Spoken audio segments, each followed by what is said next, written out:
Baik, Assalamualaikum warahmatullahi wabarakatuh. Seperti yang kita ketahui, pandemi COVID-19 ini memiliki dampak yang cukup signifikan terhadap berbagai aspek kehidupan. Oleh karena itu, saya di sini berusaha untuk meminta opini dari 5 masyarakat dengan profesi yang berbeda untuk mengetahui seberapa besar dampak pandemi ini terhadap aktivitas mereka. Untuk narasumber pertama, yaitu ada Bapak Okto Iskandar, AMDkes Eskes. Beliau merupakan pegawai PMI di Kabupaten Purbalingga. Berikut tayangannya. Baik, jadi saya sekarang sedang bersama Bapak Okto Iskandar ya. Iya. Baik, Bapak langsung saja. Ada beberapa pertanyaan terkait pandemi Iya. yang berdampak bagi masyarakat. Bagi Mas sendiri sebagai tenaga medis di PMI ya. Iya, PMI Kabupaten Purbalingga. Baik Pak, bagaimana sistem pelayanan PMI selama adanya pandemi? Selama masuk ke masa pandemi ini, kita di bagian pelayanan darah sangat benar-benar krisis. Jadi sebelumnya sistem yang kita lakukan tetap memakai protokol kesehatan sesuai yang dianjurkan oleh pemerintah. Di samping itu, untuk pengambilan darah, terus cek lab, kita memang benar-benar waspada, yaitu kita memakai hazmat. Ya, jadi tingkat kewaspadaannya lebih ditingkatkan lagi ya? Ya, karena kita hubungannya dengan orang sehat. Cuma orang sehat itu belum tentu dia terbebas dari virus COVID. Jadi kita memang benar-benar waspada di situ. Setelah itu kita masuk ke bagian laborat, kita lebih-lebih diwaspadakan karena di situ juga ada sampel darah dari pasien yang kita nggak tahu juga. Berarti harus benar-benar hati-hati ya. Apakah pandemi ini memberikan kecemasan atau ketakutan seseorang untuk mendonorkan darahnya di PMI kayak gitu? Selama kita melakukan proses pengambilan darah, memang pemasukan atau pasokan dari darah itu sendiri sangat berkurang. Ya dikarenakan itu tadi, ketakutan dari masyarakat karena akan penularan COVID itu kan harus jauh dari kerumunan. Sedangkan kita donor darah kan kebanyakan malah membuat kerumunan. Nah, jadi kita larinya ke protokol. Setiap melakukan proses donor darah itu enggak semuanya hadir di situ. Jadi itu ada prosesi juga. Jadi ya kalau bisa dikatakan takut, ya memang takut. Apalagi untuk petugasnya sendiri. Jadi ada efeknya dari corona ini ya. Di PMI sendiri selama adanya pandemi, pendapatan darah itu tercukupi atau justru kurang, Pak? Sangat kurang. Ya, sangat kurang. Kita 1 bulan itu sebelum ada pandemi kurang lebih 1.200. 12.000, maaf. 12.000. Setelah adanya COVID menurun. Jadi perolehan itu kurang lebih 600 sampai 1.000. Padahal untuk permintaan darah sendiri itu sangat-sangat banyak. Kayak gagal ginjal, terus thalassemia, terus kayak untuk orang kecelakaan juga. Yang itu harus benar-benar ada pada saat itu juga. Untuk Bapaknya sendiri selama bekerja di masa pandemi ini, ada rasa takut atau cemas tersendiri nggak akan tertular COVID gitu? Jelas takut. Apalagi kan kita langsung terjun ke masyarakat, langsung ke lapangan. Jadi di situ kita ada kontak antara petugas dengan calon pendonor maupun dari keluarga pasien sendiri. Jadi ada kecemasan tersendiri ya? Betul.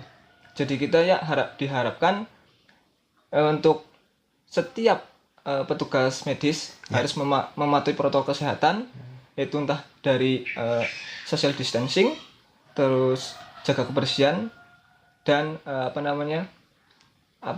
untuk menghindari kerumunan itu. Sekarang kan dari pemerintah itu ada pembatasan sosial, jaga jarak gitu.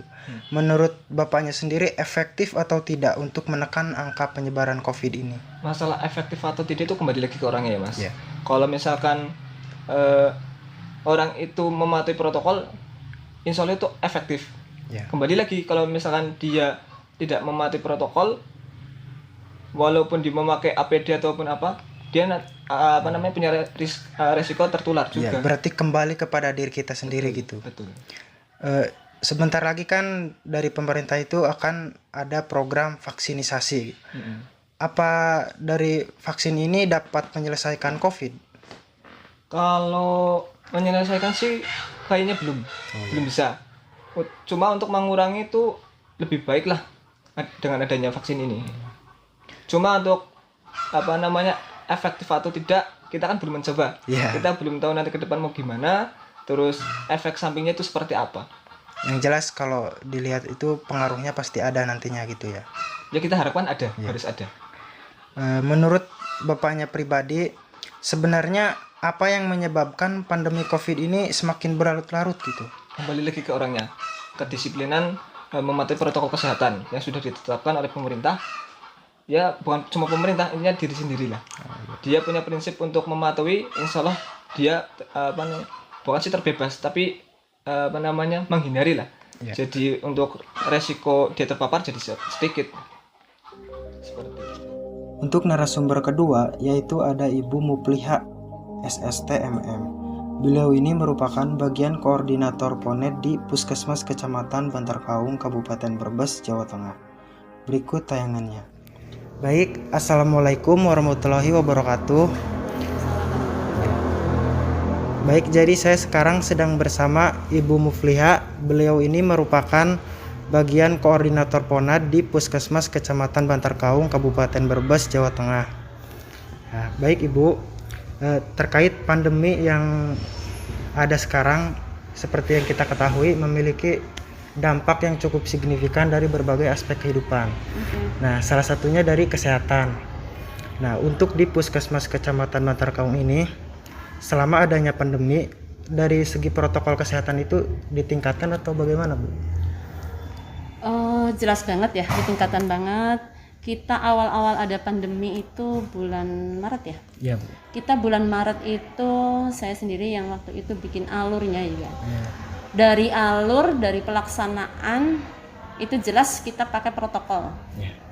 Jadi dari depan itu kita siapkan cuci tangan dan kita ada asesmen di depan. Di depan itu ada asesmen, kita memilah yang ada keluhan panas, kita pakai cek suhu. Cek suhu.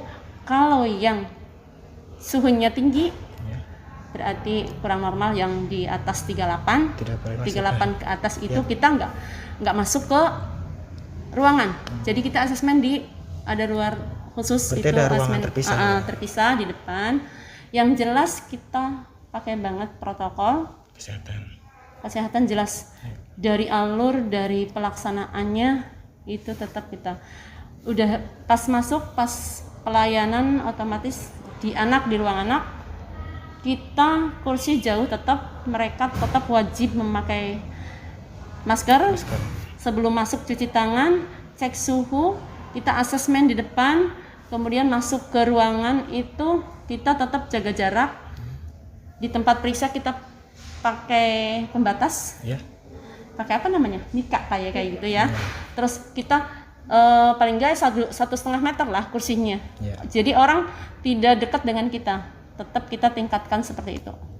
Di pemeriksaan umum, baik di pemeriksaan umum, di KIA, kesehatan anak, walaupun di ruang yang lain, di unit yang lain juga seperti itu. Lalu apakah ibu hamil sebelum melakukan persalinan dilakukan rapid test terlebih dahulu, Bu? Oke, kebetulan saya pegang di PONED tentang persalinan. Dan kebetulan saya yang ngurusin juga rapidnya. Kita jelas itu. Kita semua malah bulan ini, dulu itu kita yang berisiko yang kita rapid, tapi sekarang semua ibu hamil yang mau bersalin di PONED kita rapid swab dulu. Dari segi proses dalam persalinan itu sendiri terhadap ibu hamil, apa ada perbedaan sebelumnya dari masa sebelum pandemi lalu setelah pandemi? Oke, jelas banget Mas, beda banget. Jelas berbeda saat nggak ada pandemi dan saat ada pandemi. Di saat pandemi jelas kita pakai protokol kan. Satu, sebelum pasien masuk jelas kita rapid swab dulu.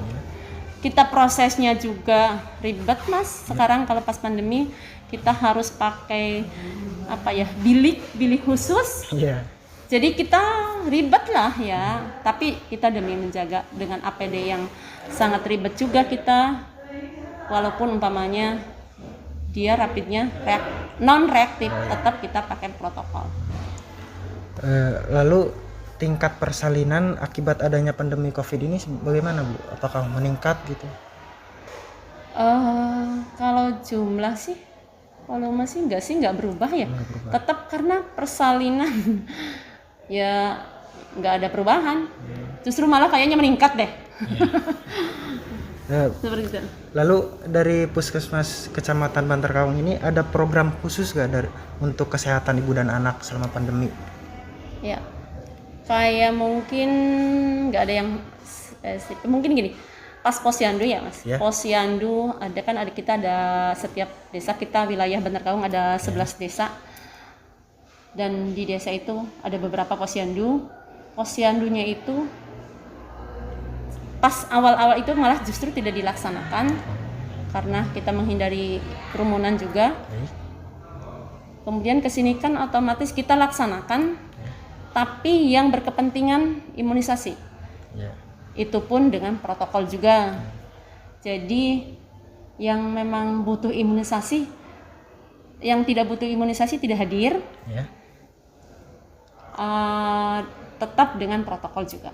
Tapi kesini itu awal-awal seperti itu, awal-awal seperti itu. Tapi kesini kan sudah mulai ya sudah semua hadir dengan protokol. Semua pakai ya 3M itu. Selama pandemi ini apa kendala terbesar yang dirasakan sepanjang pandemi? Oke. Ini yang berkaitan dengan persalinan ya Mas, dengan ibu. Bener. Ini banyak kendala, terutama jika tadi kalau sebelum persalinan kita rapid dulu kan, rapid swab dulu. Nah, kalau di rapid swab itu reaktif, itu di situ kita pusing setengah mati Mas. Mending kalau kita kalau mau merujuk, otomatis kan kita dirujuk, bersalinnya di ruang isolasi. Itu kita cari rumah sakit, Masya Allah Mas, karena di Bumiayu itu kan wilayahnya juga banyak kan, ada yang dari puskesmas mana Sumber Selatan.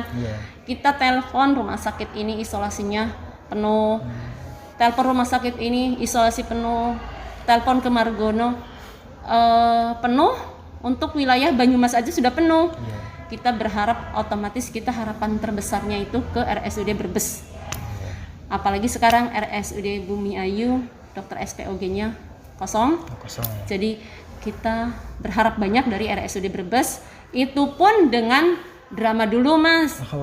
Kita minta tolonglah ke pemegang kebijakan, kadang-kadang di sana penuh juga. Ya, dengan minta bagaimana caranya lah kita bisa masuk. Itu di situ Mas kendalanya, tengah malam dengan jarak yang jauh dan kita harus telepon sana sini. Benar-benar menguras tenaga dan pikiran ya Bu. Tenaga dan pikiran, dan kita kadang-kadang tengah malam kan ternyata ada ibu hamil mau melahirkan, ternyata rapidnya reaktif. Itu di situ jam berapapun kita harus siap karena nggak bisa ditunda. Karena dia sudah mau melahirkan. Itu kendalanya seperti itu. Yang paling berat, banyak sebenarnya. Kendalanya banyak, cuman itu yang kita rasakan yang paling berat itu. Baik Ibu, walaupun yang banyak itu negatifnya ya. Apakah ada sisi positifnya selama pandemi ini? Sisi positifnya mungkin ada juga sih. Kalau diambil kita mungkin lebih disiplin orang ya. Kayak contoh di Ponen aja kita memberlakukan tidak ada besuk kan. Bu. Terus tetap pakai protokol juga. Yang menunggu satu kayaknya lebih lengang gitu loh. Lebih bersih gitu kayaknya gitu, nggak banyak pengunjung gitu. Mungkin itu disiplin dan orang yang berkepentingan aja yang kita datang ke sini gitu. Itu paling positifnya itu kata saya. menurut kita lah di sini. Ya enak lah. Coba kalau lagi nggak pandemi seperti ini gitu, orang-orang nggak lalu lalang di tempat seperti ini gitu loh. Setidaknya kan puskesmas bukan tempat yang steril, bukan tempat yang bagus untuk orang berkunjung berbanyak orang, kadang-kadang seperti itu. Terus biasanya sini ada tradisi juga Mas. Kalau ada yang melahirkan itu, apalagi satu desa dari sana itu satu mobil open cup itu turun semua kayak lagi piknik gitu. Oh iya, jadi ikut membesuk semua ya Bu? Ikut besuk, menunggu sampai datang pembukaan berapa, sampai dia lahir, sampai dia pulang, mereka nggak pada pulang.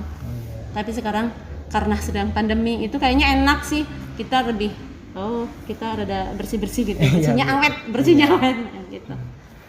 Baik Ibu, terima kasih atas opini Ibu. Ya. Maaf sudah mengganggu waktu Ibu. Nggak apa-apa. Makasih ya Bu. Oke. Iya. Sama-sama. Baik, untuk narasumber ketiga yaitu ada Bapak Juwanto SPD. Beliau merupakan guru bahasa Inggris di SMP Negeri 31 Atap, Kecamatan Bantar Kaung, Kabupaten Brebes, Jawa Tengah. Baik, Assalamualaikum warahmatullahi wabarakatuh. Saya sekarang sedang bersama Bapak Juwanto. Pak Juwanto ini merupakan guru di SMP Negeri 31 Atap, Bantar Kaung, Brebes, Jawa Tengah. Pak Juwanto ini mengajar mata pelajaran bahasa Inggris ya Pak? Ya. Baik, jadi saya sekarang akan menanyakan perihal dampak pandemi terutama di dunia pendidikan. Baik Pak, untuk bagaimana pendapat Bapak mengenai pembelajaran yang tidak lagi tatap muka secara langsung melainkan secara online? Begini, pembelajaran secara online memang sangat banyak sekali kendalanya ya. Yang pertama, pembelajaran tidak efektif, kemudian kendala sinyal, apalagi letak geografi sekolah kami itu sangat susah atau banyak kendala dengan sinyal. Itu yang menjadikan sebuah faktor utama kurang efektifnya pembelajaran di sekolah kami di masa pandemi ini, termasuk pembelajaran online maksud kami, seperti itu. Lalu menurut Bapak sebagai guru, apa perbedaan yang paling terasa antara pembelajaran secara online dengan tatap muka secara langsung? Perbedaannya sangat signifikan ya, terutama pada saat tatap muka seperti biasa dengan sekolah online. Itu interaksi siswa dengan gurunya itu sangat terasa sekali. Jadi sangat kurang terbatas, ya? Terbatas, kurang efektif seperti itu. Apakah pembelajaran online berpengaruh terhadap prestasi siswa itu sendiri? Ya, yang kami rasakan itu sangat berpengaruh ya, terutama dari segi pencapaian kompetensi itu sangat berpengaruh. Mungkin karena kurang efektifnya pembelajaran jadi sangat berpengaruh. Kemudian motivasi siswa untuk belajar juga itu berpengaruh. Apalagi di rumah menggunakan HP itu, jadi pada saat pembelajaran mereka kadang HP-nya tidak digunakan untuk pembelajaran. Malah berpindah ke lain hal gitu. Iya, berpindah ke lain hal itu. Misalnya. Susah untuk mengawasinya juga ya Pak? Iya, itu apalagi pengawasan yang dari orang tua yang kurang itu jadi sangat menghambat, mempengaruhi prestasi siswa seperti itu. Apa sejauh ini ada keluhan dari siswa mengenai pembelajaran secara online? Banyak. Keluhan. Pertama sinyal, kemudian kuota internet, terus apalagi ya jenuh, katanya itu jenuh dengan pembelajaran seperti itu, jenuh mungkin karena kurang interaksi sesama siswanya kurang, seperti kan kalau di kelas itu berinteraksi sama temannya, guru gitu jadi ya, nggak terasa begitu bosan karena pada saat sekarang itu mereka mengeluhnya sinyal, kemudian pulsa, terus bosan seperti itu ya. Untuk guru sendiri, apa ada kendala terbesar dalam pembelajaran online? Sama seperti yang dirasakan siswa ya, itu sinyal, kuota pastinya. Terus penyampaian materi yang kurang efektif itu seperti itu. Karena ada beberapa siswa yang tidak memiliki handphone atau smartphone seperti itu. Jadi begitu kurang efektif. Berarti jadi dari sisi penyampaian materi itu penyampaian tidak materi, efektif. kemudian memotivasi siswa itu yang paling susah, itu memotivasi siswa untuk belajar online seperti itu. Itu kendala terbesar bagi guru pada saat pembelajaran online sekarang. Baik, jika 2021 pembelajaran dilakukan secara tatap muka langsung, apakah Bapak setuju dengan situasi sekarang itu? Setuju ya, terutama yang di zona hijau atau di pegunungan yang masih bebas COVID. Saya rasa itu perlu adanya tatap muka gitu, biar untuk mengurangi kejenuhan siswa dalam belajar online seperti itu, atau lebih mengoptimalkan penyampaian materi kepada siswa seperti itu. Dari Bapak sendiri, apakah ada manfaat positifnya dari pembelajaran online ini? Ada Segi positifnya dari gitu. segi positifnya ada pastinya, walaupun banyak Kendalanya. kendalanya ya positifnya ada. Dari jadi guru bisa lebih paham teknologi terutama ya, kemudian lebih lagi membagi waktunya itu lebih lebih ya seperti itu. Adalah sisi positifnya. Nah, dari Bapak sendiri, apakah ada saran untuk pemerintah agar pandemi ini cepat terselesaikan? Apakah dari segi peraturannya atau bagaimana? Agar pandemi ini cepat terselesaikan gitu, saran dari Bapak pribadi. Ya sarannya mungkin himbauan pemerintah itu diterapkan sama masyarakat gitu ya, bagaimana menjaga kesehatan gitu, terutama dari bidang pendidikan itu bagaimana siswa untuk menjaga kesehatan, menjaga kebersihan terutama. Ya memang susah ya memang karena masyarakat masih ya seperti inilah kendalanya itu. Disiplinnya masih kurang. Iya, disiplinnya masih kurang. Seperti itu. Ya mudah-mudahan saja pandemi cepat berlalu biar aktivitas terutama pembelajaran atau di bidang pendidikan itu lebih seperti semula lagi. Untuk narasumber keempat, ada Bapak Agus. Beliau merupakan driver ojek online di daerah Purwokerto, Jawa Tengah. Baik, saya sekarang sedang bersama Mas siapa namanya? Agus. Mas Agus. Ya. Jadi Mas, sekarang kan sedang ada pandemi COVID ya. Buat masyarakat itu dampaknya seberapa besar sih? Untuk dampak. Ya. Untuk dampak masyarakat yang khususnya untuk rakyat kecil, Ya. itu sangat terasa. Contoh para pedagang kaki lima, ya, terus pasar, itu omsetnya sangat jauh berkurang. Kenapa saya bisa bilang seperti itu? Karena saya berhubungan langsung sering sama CS ya, customer yang mana dia sering curhat mengenai dampaknya pandemi, dan untuk bantuan pun bantuan dari pemerintah pun Kurang ya? bukan kurang, itu pun tidak merata, tidak semua Mendapatkan tidak semua mendapat bantuan BLT, bantuan langsung tunai itu, karena ada beberapa orang yang dimana yang membutuhkan tapi dianya tidak dapat. Itu banyak, itu berapa kali saya ketemu orang seperti itu. Untuk dampak dari drivernya juga cukup terasa. Dari pelanggan gitu, dari misalnya pelanggan menurun ya? Sangat turun. Sangat turun karena mungkin masyarakat yang pertama untuk secara materi dia penghasilan juga sangat berkurang, jadi imbasnya juga ke driver online juga. Yang kedua ada rasa takut, mungkin dampak dari corona tersebut, karena mungkin dia jaga jarak atau jaga imun dan sebagainya. Nah, untuk dari driver Grab ini kan sekarang sedang COVID. Dari segi pelayanan itu ada tingkatkan nggak, misalnya dari segi kesehatannya? Kalau dari Gojek sendiri untuk peningkatan kesehatan dari kitanya aja Mas. Dari mungkin kita wajib di aplikasi sebelum kita lakukan online itu wajib memakai masker, karena itu kan harus verifikasi muka wajah, Wajib jadi. itu wajib. Tanpa kita menggunakan masker kita tidak bisa narik. Terus kan dari pemerintah itu ada yang namanya kebijakan pembatasan sosial. Jadi menurutnya Mas itu kebijakan itu sudah efektif apa belum untuk menekan angka COVID?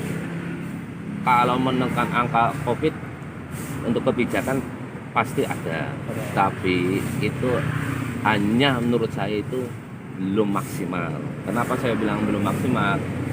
Yang diperintahkan mungkin untuk mengumpul-kumpul itu kok yang mana, tapi kenyataannya banyak yang kena, yang kumpul-kumpul di daerah tempat ruang tertutup itu banyak. Itu enggak di sini aja ya, Untuk wilayah yang lain juga Sama ya. sama. Jadi kalau kumpul-kumpul menurut saya itu yang lebih dominan kena corona untuk ruangan yang tertutup. Kenapa? Di sini kita sebagai driver, Ya. kita kan sering panas-panasan, Mas. Ya. Panas-panasan, hujan-hujanan. Itu membuat imun kita lebih Lebih kuat ya. Ya. Tapi kalau yang hanya kumpul-kumpul makan tanpa menggunakan masker, terus ruangannya yang tertutup ber-AC, itu lebih efektif kena. Nah dari Masnya itu ada saran nggak buat pemerintah biar kedepannya COVID ini cepat selesai? Kalau saran sih banyak, Mas. Kalau menurut saya saran Ya. banyak. Salah satunya gitu. Salah satunya jangan mengandalkan sesuatu yang dimana ya, yang menekan untuk di kalangan rakyat kecil aja. Jadi harus merata. Merata. Karena apa? Saya melihat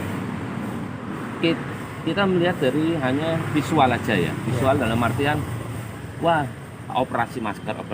Tapi di satu sisi lain dia tidak mengindahkan apa itu kesehatan mereka sendiri. Ya. Kumpul hanya cek ini, kita tidak tahu. Gitu loh. Di ruangan tertutup kan kita tidak tahu. Jadi kurang merata gitu Kurang ya. merata. Itu menurut saya loh ya.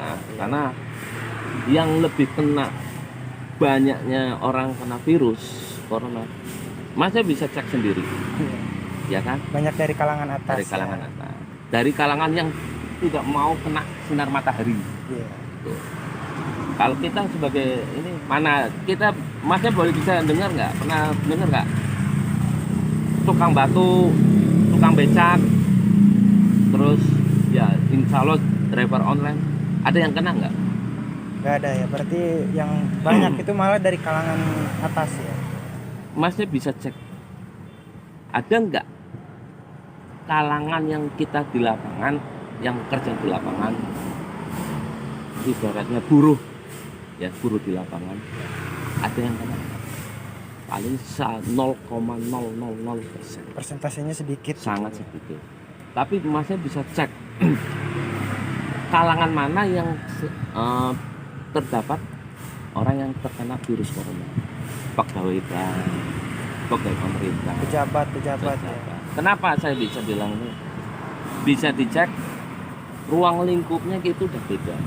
Kita ruang lingkup bebas dalam artian bukan bebas apa ya? Ya. Karena sirkulasi udara kita nih keluar hilang. Ya, itu yang seumpama ya. Tapi kalau di ruang lingkup yang kantoran, masa masuk ngobrol walaupun pakai masker, kan ini kan ibarat kayak gini. Ini keluar ruang lingkupnya udara ya itu aja, nggak mungkin ya itu, Mas. Kenapa bisa nempel? Jadi kesimpulannya adanya COVID ini buat masyarakat kecil itu sangat terasa ya, Mas? Sangat terasa untuk efeknya, dan saya banyak menemukan ya.